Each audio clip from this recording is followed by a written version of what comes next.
மாலை 6 மணி, இரவு 12. இப்படி சூரியன் ஒரு சர்க்கிளா டெய்லியும் சுத்திட்டு இருக்கு. சூரியன் டெய்லி இப்படி ஒரு சர்க்கிளா சுத்திட்டு இருக்கு. இந்த சூரியனுடைய அடிப்படையில தானே எல்லாமே நடக்குது. உலகமே, ஈவன் சோலார் சிஸ்டம் எல்லாமே என்ன ஆகுது? பூமியை எதை சார்ந்து சுத்துதுங்கிறோம்? சூரியனை சார்ந்துதான் சுத்துதுன்னு சொல்றோம். அப்படி சூரியன் ரொம்ப முக்கியம் தான், அதுல சந்தேகம் இல்லை. அப்ப இந்த சூரியனுடைய அடிப்படையில தான் காலத்தை பிரிக்கிறாங்க.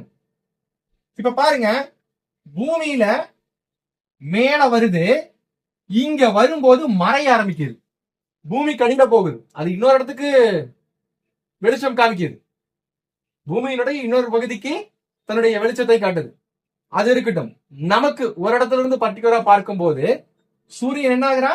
காலை உதயம் ஆரம்பித்து சாயங்காலம் என்ன ஆகுது? மறையுது.